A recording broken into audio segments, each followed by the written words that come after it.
Este programa é livre para todos os públicos.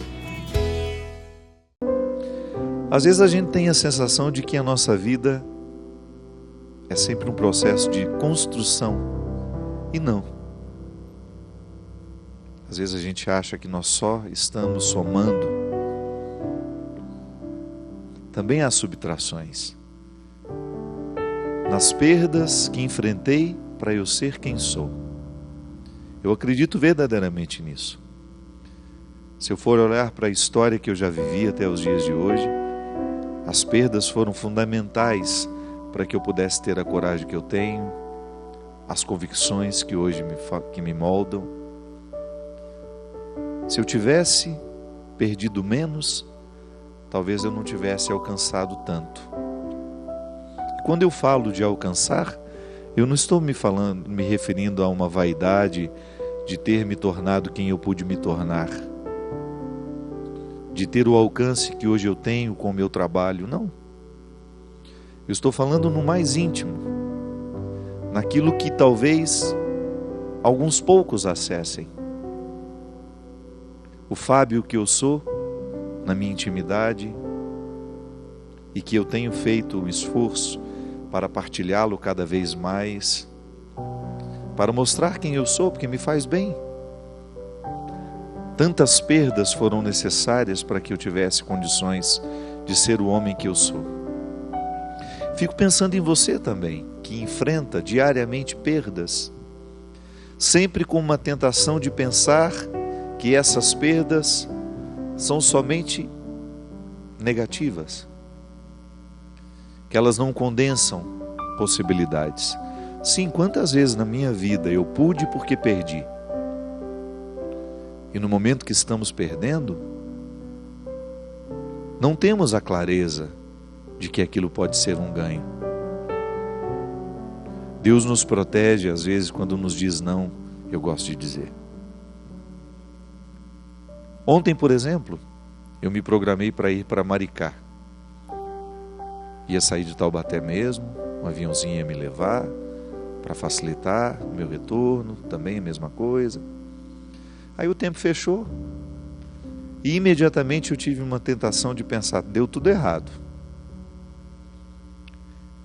Quando na verdade aí precisei sair de São José dos Campos, voltei por São José, fui e voltei ontem mesmo, voltei hoje de madrugada na verdade. E quando eu cheguei em casa, que eu estava tomando banho, era 2h30 da manhã, me ocorreu aquela sensação boa, sabe? Não deu errado. Deu certo, diferente de como eu imaginava. Mas não deu errado. Fui e voltei, estava dentro da minha casa, que era o que eu mais queria.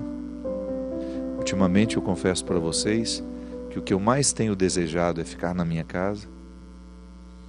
Por ser ela um sentimento que me ocorre. Quando eu falo casa, eu não estou falando apenas de um aglomerado de paredes, também é isso, claro. As coisas que são belas dentro da minha casa, que me fazem sentir a presença de Deus. O conforto que graças a Ele eu pude ter.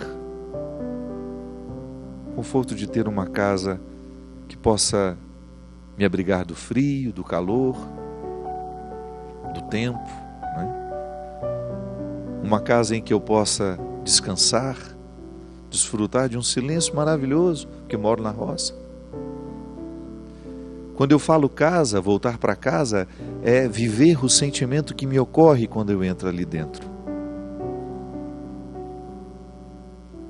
Tudo deu certo, mesmo quando tudo parecia dar errado. E eu começo esse programa hoje partilhando algo que tenho enfrentado, porque vocês sabem que eu não consigo esconder absolutamente nada. Acho que é honesto com vocês que me acompanham. Essa semana até fiz um post no Instagram. No dia em que eu fui para... Vou contextualizar um pouquinho antes. Há mais ou menos uns 4 meses, 3 meses e meio, eu tive um problema familiar que me deixou muito desinstalado. E desde aquele problema familiar, uma decepção muito grande, eu parei de dormir direito. Eu nunca tive um sono maravilhoso. mas durmo regularmente 5, 6 horas por dia, por noite, né? E depois desse episódio, diminuiu muito o meu número de horas de sono. E eu fui ficando muito cansado, muito cansado, muito cansado. Sempre que eu tinha oportunidade e tempo, eu gostava de dar uma dormidinha depois do almoço para complementar as poucas horas de sono que eu tive à noite. Às vezes estava num hotel, não tenho o que fazer, estou esperando a hora do show. Descansar é uma boa opção. E eu comecei a também não conseguir descansar depois do almoço, coisa que eu tinha facilidade. Enfim, o que eu sei é que no dia que eu estava pousando em Fortaleza para participar do Aleluia, quando o avião tocou as rodas no chão, eu tive um mal-estar muito grande. Um mal-estar físico mesmo. Tive taquicardia, minhas mãos suando muito, uma sensação de medo, de opressão. E eu me reportei ao fato que aconteceu há 2 anos atrás, e vocês devem se lembrar, era um dia que eu tinha uma palestra aqui na Canção Nova, que eu não consegui vir, porque eu passei a noite no hospital, porque eu acordei com essa angústia, com esse medo de morrer, com esse desconforto físico. Eu achei que eu estava tendo uma parada, um ataque cardíaco.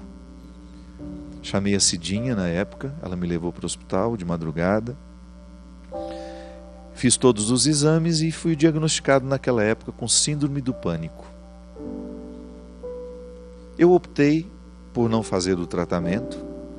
Eu achava que eu estava muito cansado e que um bom descanso iria resolver o meu problema. E foi assim mesmo. Aquela síndrome durou um tempo e eu fui controlando com meditação, com a respiração, tentando me acalmar no momento que aquilo me ocorria. Era sempre nos momentos que eu estava chegando nos eventos. Passou, já era final do ano, eu fiquei 1 mês em Portugal, que me fez muito bem. Boa parte desse tempo eu fiquei em Fátima, me fez muito bem, eu voltei revigorado e entrei dentro de um ritmo de trabalho que vocês já conhecem. A minha vida é muito corrida, eu trabalho muito, graças a Deus, sempre tive saúde para isso.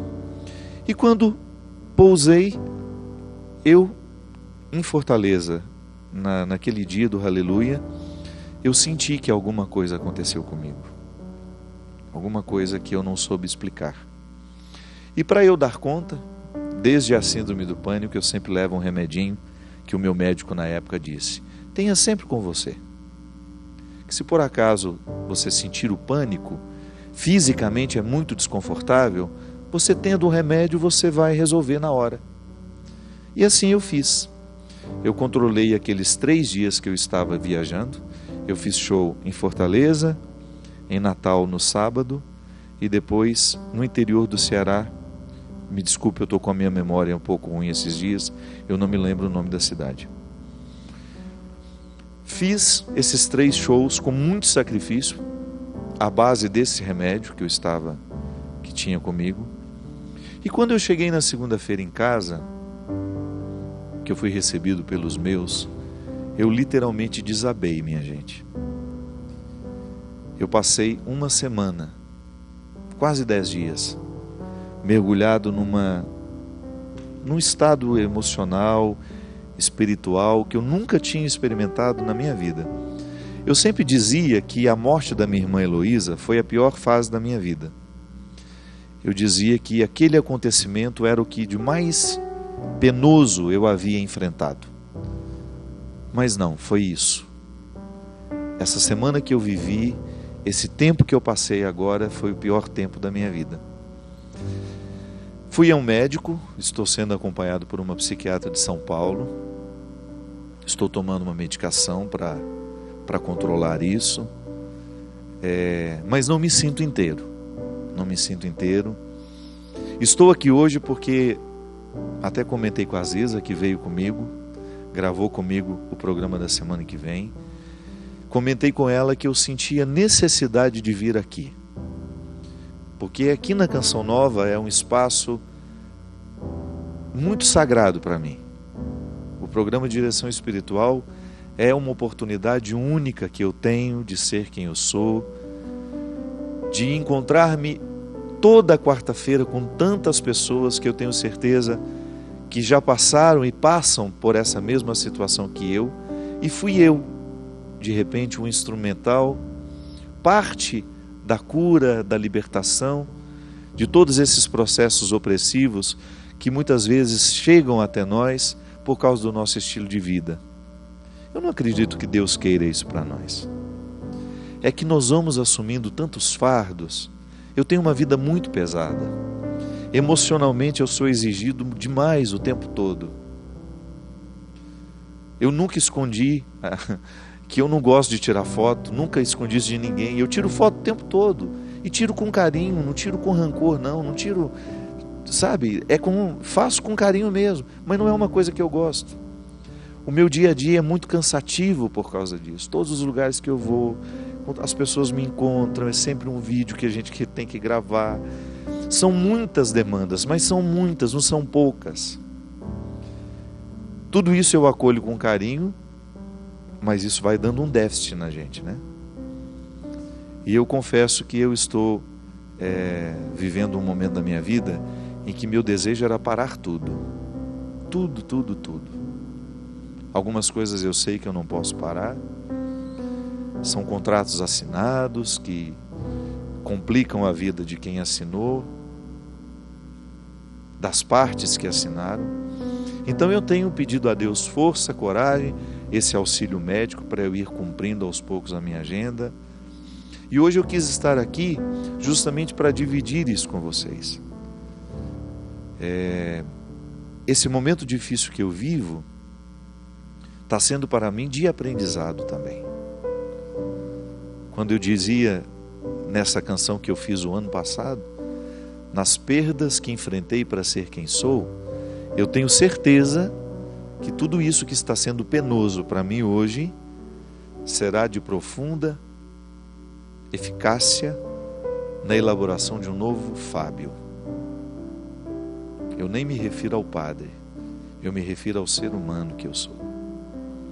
Eu me refiro ao Fábio que precisa reencontrar muitos significados que foram ficando pelo caminho. Eu me refiro ao Fábio que precisa ter coragem de dizer não a muitas situações que eu sei que podem esperar, que não são justas, que não são necessárias. Eu me refiro ao Fábio que precisa estudar, que precisa ter um tempo especial na vida para esse cultivo intelectual que sempre foi caro na minha vida, na minha história. Eu me refiro ao Fábio que precisa ter amigos. Ter eu tenho, graças a Deus, mas eu preciso encontrá-los.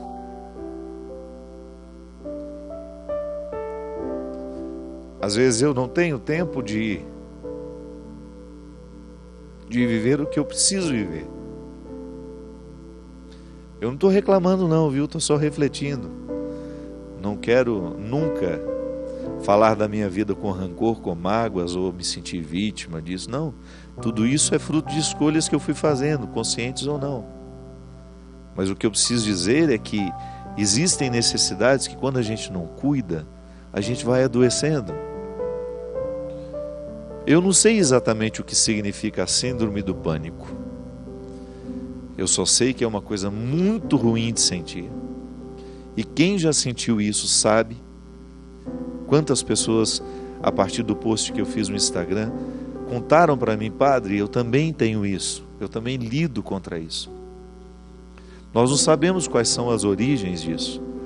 O que a gente sabe é que fisicamente, e eu vivi, gente, não tenho vergonha de confessar para vocês, eu vivi um processo tão danoso, tão destrutivo naqueles 10 dias, que ao mesmo tempo que eu tinha medo de morrer, o meu medo de morrer era tão grande que eu sentia vontade de morrer, para cessar tudo aquilo, sabe? Uma angústia, uma tristeza, um sentimento tão sombrio, e eu lutando, continuando com o meu bom humor, continuando com a minha tentativa de superação. Te juro, não entreguei os pontos não, claro, uns 2, 3 dias eu entreguei os pontos mesmo de não querer sair do quarto, Mas nos outros não, era conciliando essa dor, essa angústia com uma tentativa de sobreviver. Eu, graças a Deus, naquela semana eu não tinha nenhum evento, porque quando eu voltei do Ceará, eu teria exatamente 10 dias. Parece que o corpo da gente sabe, né, que pode adoecer. Se talvez eu tivesse mais um evento na terça-feira, o que eu tinha era o compromisso de vir gravar aqui na quarta-feira. Mas a minha querida diretora Dani, quando soube da minha situação, ela mesma disse: não venha, padre. E eu realmente não tinha condições de vir aqui. Procurei o meu bispo, Dom Wilson, que com muito carinho me acolheu. Desabafei, contei a ele todas as minhas angústias, todas as minhas dores. Ele concordou comigo que eu precisava de um auxílio médico e também de procurar criar na agenda da minha vida um espaço para eu ter condições de viver o que não é obrigação. Eu me realizo naquilo que é obrigação, sim, mas a gente também precisa ter o espaço do lúdico, do não compromisso. E eu sei, eu estou falando isso, e eu achei interessante porque naquela mesma semana, uns 4 ou 5 padres amigos meus, que têm contato comigo, falaram: meu amigo, eu também estou vivendo algo muito semelhante. Isso tem sido muito próprio da vida sacerdotal. Parece que o padre foi assumindo trabalhos, e nós perdemos o direito de viver sem culpa o divertimento, não é? Parece que se a gente é visto num lugar que não é a igreja, se a gente é visto de repente com alguns amigos conversando fiado, aquilo pode nos soar bem. Eu me lembro as dificuldades que eu tinha de ir para a academia, porque eu sempre fui meio enjoado e revolucionário. Nunca fiquei preso ao que os outros estavam achando. Mas eu me lembro que, é o filho do trovão, eu me lembro que quando eu fiquei padre, quantas vezes eu escutei: academia não é lugar de padre. Pois é, cuidar da saúde, né? Não é um direito nosso. E nós vamos internalizando essas coisas e de repente nós vamos ficando, e olha que volto a dizer, eu não tenho dificuldade de ser autêntico. Quando esse meu amigo me mandou uma mensagem se solidarizando comigo no meu WhatsApp, ele me disse: eu estou enfrentando a mesma coisa, com uma diferença, não tenho a coragem que você tem de contar. Estou sofrendo tudo muito sozinho. É isso, minha gente, as nossas dores precisam ser partilhadas, as nossas angústias, as nossas ansiedades, porque quanto mais a gente fala delas, sobretudo aqui, nesse espaço que para mim é tão sagrado, eu não tenho como controlar o que você fará do que eu estou dizendo. Mas eu tenho consciência que para mim é importante dizer. Porque quando nós dizemos, de alguma forma, nós começamos a organizar dentro de nós o que está desorganizado. É uma forma que você tem de se comprometer com aquilo que está acontecendo. Falar faz bem. Contar às pessoas que nós amamos faz bem. E esse vínculo que nós temos aqui através do programa Direção Espiritual me coloca numa necessidade de partilhar isso, sim. Eu não vou esconder de vocês. Eu estou vivendo um momento difícil da minha vida, um momento de crise, e eu tenho fé que essa crise vai me tornar um ser humano melhor. E eu me sinto muito feliz por ter o apoio da Canção Nova, por me permitir vir quando eu puder, quando eu der conta. E recebi da Luzia, do Eto, do Monsenhor Jonas, da Bia, da Dani, um apoio irrestrito. É o que me deixa muito feliz. E a sensação de que estou sim no lugar certo. Se você perguntar para mim: mas padre, o que será que desencadeou? Qual foi o gatilho para tudo isso acontecer?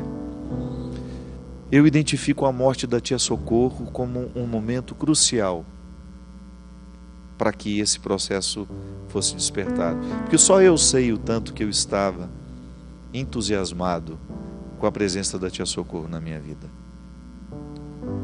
Essa mulher passou pela minha história num curto espaço de 3 meses e fez uma mudança em mim que só eu posso avaliar. O que eu sei é que depois da sua partida, muita coisa foi desmoronando dentro de mim. Só que eu quero reconstruir, minha gente. Eu quero reconstruir. E eu quero me reconstruir melhor. Eu quero que tudo isso que está me acontecendo se torne um ponto de partida para que a minha vida continue sendo agradável aos olhos de Deus e ela continue também sendo uma oportunidade de motivar tantas pessoas que passam pelo meu ministério, que passam pela minha história. Eu sei que você também enfrenta sofrimentos, que você enfrenta lutas. É tão interessante a gente pensar, né? O nosso sacrifício, as nossas dores, como uma forma de nós permanecermos unidos a Jesus. Da mesma forma como também é interessante nós pensarmos nas nossas alegrias que nos unem às alegrias de Jesus.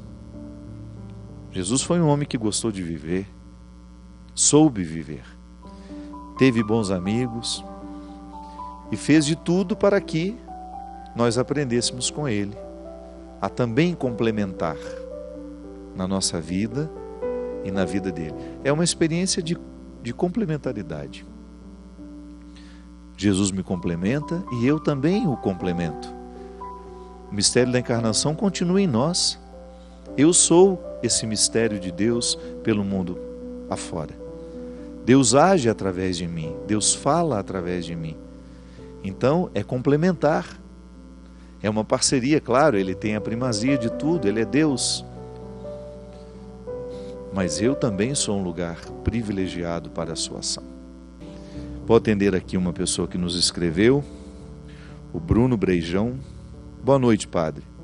Há cerca de 1 ano comecei um vício em drogas que tem devastado minha vida. Eu me perdi em mim mesmo e não tenho conseguido me reencontrar. Sempre fui uma pessoa do bem, que nunca fez mal ao outro. Sempre busquei criar um futuro. Vim de uma origem humilde e tenho tentado terminar minha faculdade e batalhar uma posição na vida. Mas depois desse vício, perdi todo o interesse na vida em todos os aspectos.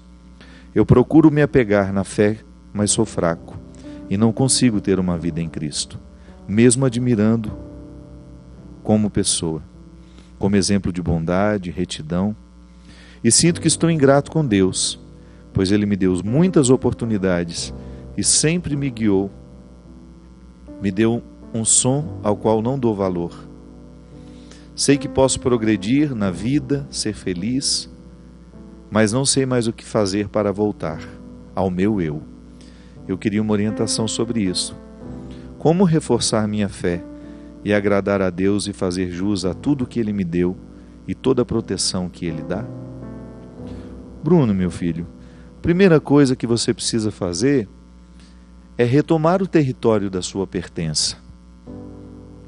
A droga, ela tem o poder de minar as nossas decisões. Porque tudo aquilo que nos vicia, nos retira do centro. Nós perdemos a capacidade de escolher, porque uma pessoa viciada, ela não é mais livre para escolher. Ela só sabe escolher a droga, então ela não é mais livre. Porque causa uma dependência química. O cérebro passa a depender quimicamente daquela substância. A gente só consegue superar isso mediante a desintoxicação. A desintoxicação, Bruno, a melhor maneira de fazer é acompanhado por bons profissionais.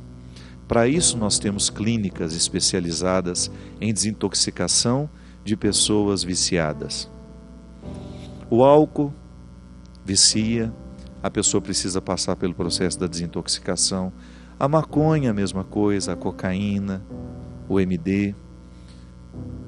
E todas essas drogas que estão circulando por aí, e que são socializadas. O crack, por exemplo. Há algumas drogas em que a pessoa, uma única vez que usa, já se torna viciada. Então não dá nem para escolher depois se vai fumar ou não. Que a maconha é um processo relativamente lento até a pessoa tornar-se dependente. Mas existem drogas em que a dependência é automática. Então, se você sente que você não tem forças para sair, é porque você já é viciado. E não há outra forma senão buscando um lugar onde você será auxiliado.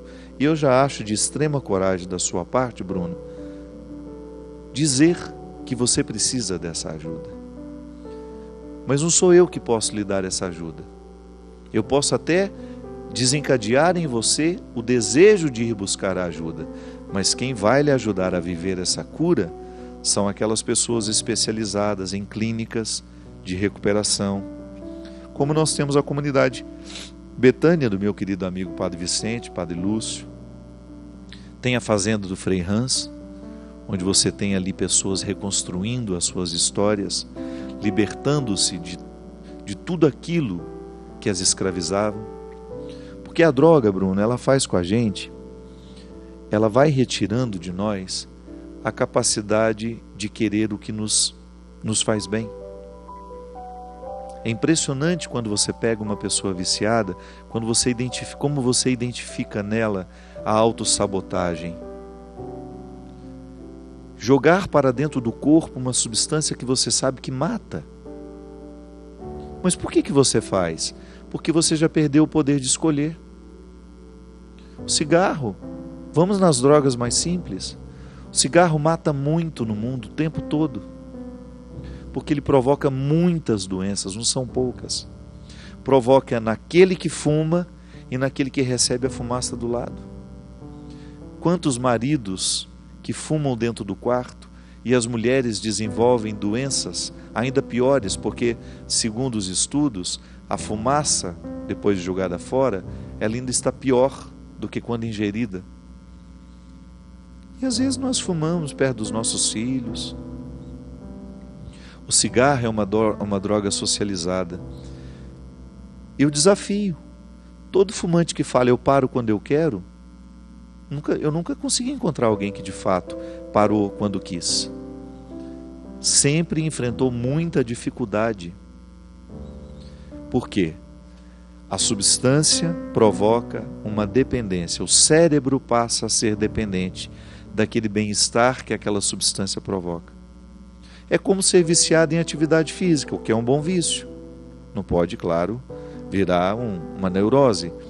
Mas toda vez que eu faço atividade física, eu produzo serotonina, que é a química do bem-estar. Se você vai se exercitando regularmente e você vai se acostumando com a serotonina, depois você não sabe mais viver sem ela. Aí você precisa da atividade física. Leva um tempo para você criar essa dependência, mas cria.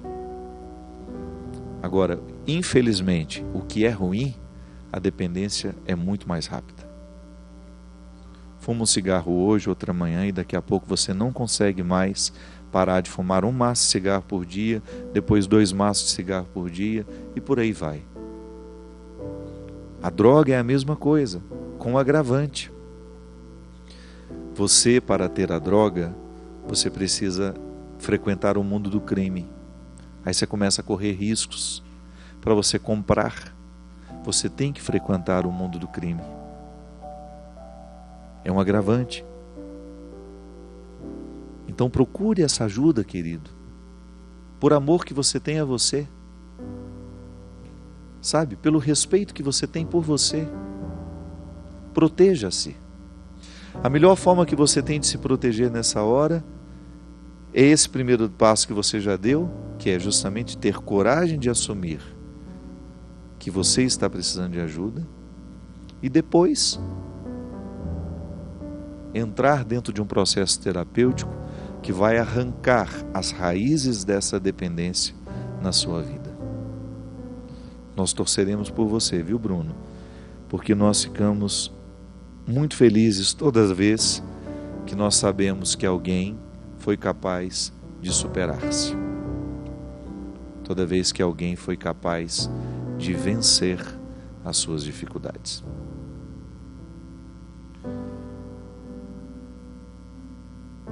Eu sei que outras pessoas também enfrentam dependências.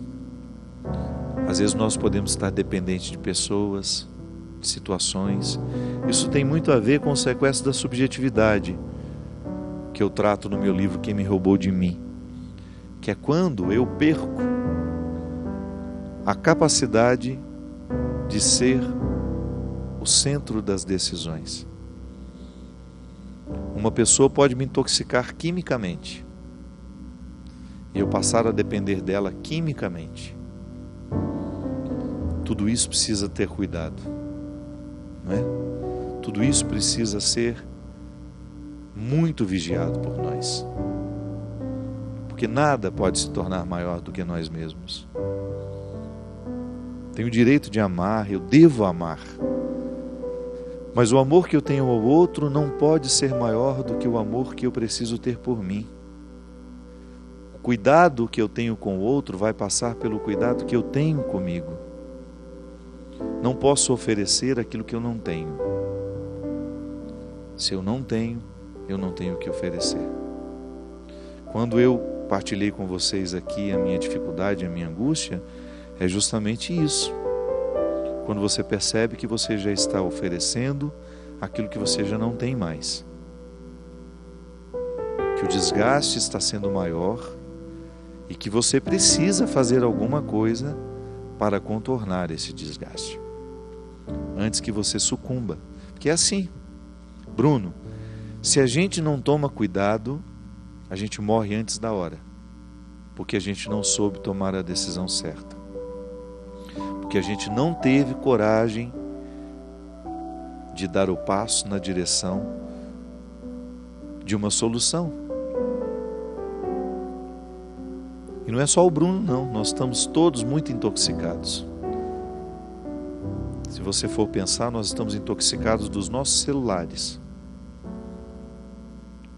O presidente do Google disse que uma pessoa que não é neurótica acessa o celular 198 vezes por dia. Imagina nós que somos neuróticos. Estamos ou não estamos precisando ser internados? Eu me lembro que quando eu fui para a Amazônia gravar o programa da Angélica, fiquei 2 dias numa comunidade ribeirinha que não tinha sinal no celular. Sabe qual foi a sensação que eu tinha? Que o meu funcionamento renal tinha parado. As primeiras horas eu falei, estou sem o rim, não está funcionando. 4, 5 horas depois eu já achei que meus intestinos já tinham parado. Falei, pronto, eu estou tendo falência múltipla de órgãos. Tudo porque você não sabe. Gente, a coisa mais triste e desesperadora é quando você olha para o aparelhinho aqui e você vê sem sinal. É ou não é? Parece que o mundo perde sentido. Meu Deus, aqui não tem sinal. Aí a pessoa fica. Levanta e vem aqui. Ó, Juliana Laranjeira acabou de me mandar uma mensagem. O que ela escreveu? Você é muito palhaço. Ha, ha, ha, ha, ha. Juliana trabalhou muitos anos comigo.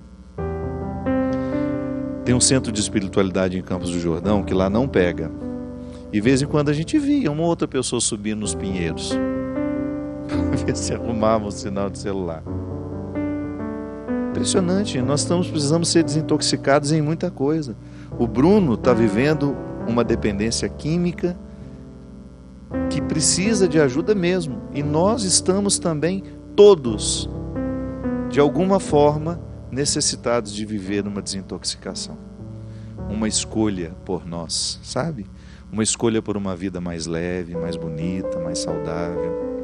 Quando eu criei essa expressão Filho do Céu, que tem esse Jesus ressuscitado aqui, que eu acho lindo, lindo, lindo, lindo.